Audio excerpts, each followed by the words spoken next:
Hello, everyone. My name is Stanley St. Rose, and today we're going to be talking about The Handmaid's Tale, written by Margaret Atwood. Now, before I go into the summary and analysis of this work, please remember to leave a like, subscribe, and/or comment so that the channel can continue to grow. In this novel, we are introduced to an America that is in the future, and it's no longer ruled by the American government as we know it in the 21st century. It's ruled by the sons of Jacob, and they pretty much create a totalitarian state by the name of Gilead. And things are not really good in Gilead. The United States is pretty much gone. Syphilis is running rampant for some reason. STDs are running rampant for some reason. A lot of people are sterile and can't have kids. And in this society, it's a patriarchal system. And so the men are at the top tiers of this society, and pretty much women have no rights. They can't hold jobs. They can't have property. They can't own land. So, pretty much in this futuristic dystopian society, women lose all of their rights, and any woman that is fertile that can have kids, they're pretty much forced to sleep with these commanders, and bear them kids. And it's a very sad thing because we're introduced to a character by the name of Alfred within the novel, and she had a family. She had a husband by the name of Luke. They were happy. They had a daughter, and life was going great until the government was taken over, and Alfred lost all of her property. She lost her job. She lost everything.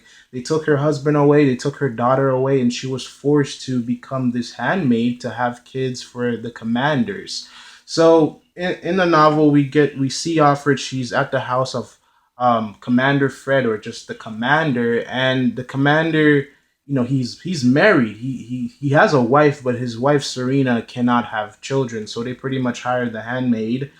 They hire Alfred, or they force Alfred to be in this house to have kids for them.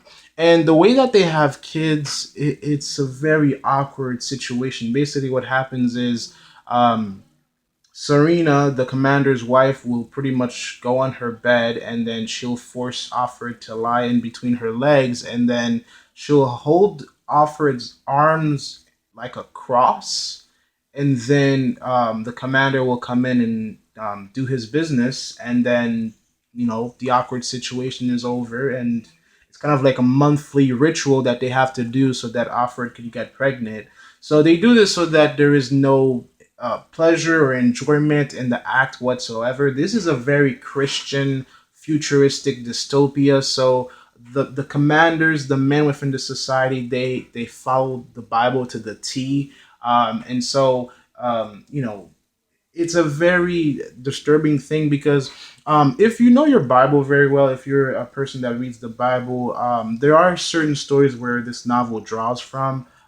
Jacob, he had two wives, and his wives gave him their handmaidens to have more kids. And so that same idea is present within this novel, where since Serena can have children for the commander, Alfred is brought in as a handmaiden to do the job. So it's a very awkward scene. It's something that pretty much Alfred is pretty much being raped because she was married, she had a family of her own, and now she has to do this or pretty much die. So the novel goes on, and this continues. We learn that Serena is not happy. She, even though that she within the society, she's very high within the society, because she's a woman of power and wealth, because they have a huge house and a lot of servants. And she represents a significant place, um, a significant place in terms of what women can do in this society.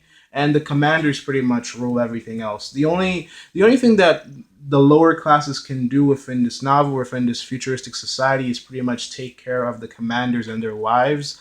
So it's a world where it's the military holds all of the power, the commanders hold all of the power, and everybody else. If women can't have kids, if you're a woman and you can't have kids, you're pretty much turned into a servant, and you have to serve the military personnel. The novel goes on, and we basically learn that the commander, Serena believes that the commander, he's sterile, he can't have kids, and Alfred's doctor says the same thing basically, and Serena tells Alfred that that she should sleep with Nick, who is a worker, the driver of the commander, and Alfred does this, and she kind of develops feelings for Nick, and Nick develops feelings for her, and so life goes on. But the commander doesn't know about this, and it's not something that he would be okay with.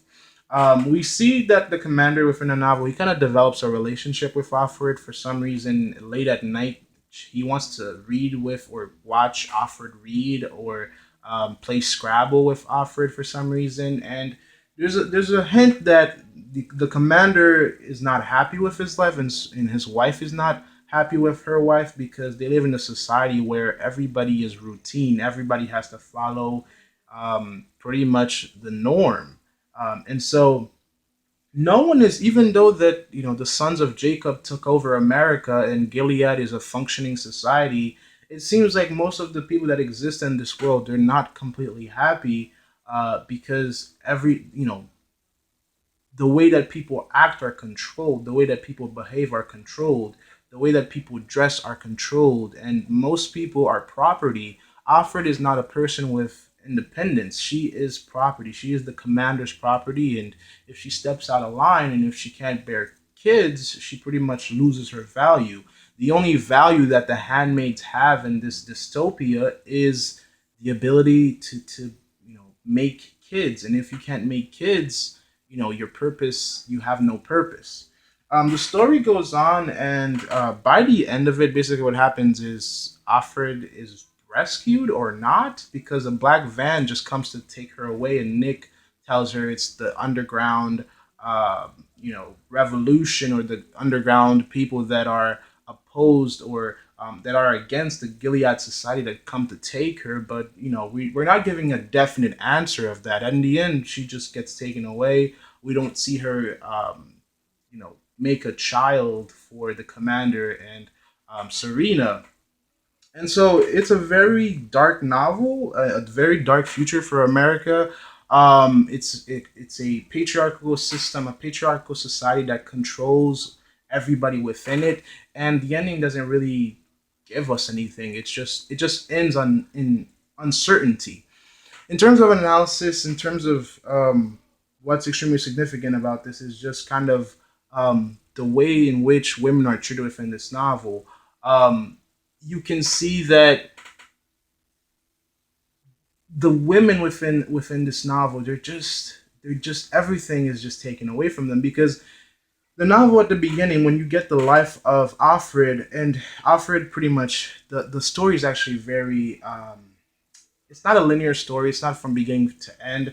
We kind of get snippets from here and there, because Alfred, she's just trying to figure out her place in the world, because her life was destroyed, and the life that she's leading, we're getting stories from her past, from her present, and the future. Because at the end of the novel, we kind of get these like lecture notes that pretty much, we get a notice or a notification from a professor speaking in the future, and he's like referring to Alfred's story as a thing of the past. So the Handmaid's Tale can be quite confusing, because the story is being told from several different perspectives. And the most significant thing that you should take away from this novel is the way that women are treated, because in Gilead, you know, women were just not treated well. Everything they had were taken away from them, and they were just brought down to nothing. And even in the future, where you think maybe the problems would have been fixed by then, the professor that we're introduced to in the notes at the end of the novel, he's kind of like questioning Alfred's story, and trying to see if you can even validate it. So it's a very sad story that doesn't really leave us with a good ending or a pleasant ending that you can walk away with. It's a story that I think it actually relates to the 21st century a lot, with the inequality that a lot of women face in America, and in society. So very significant story, very interesting. Those are my perspective. That's my perspective on it. Please remember to leave a like, subscribe, and or comment, and I'll see you guys in the next video.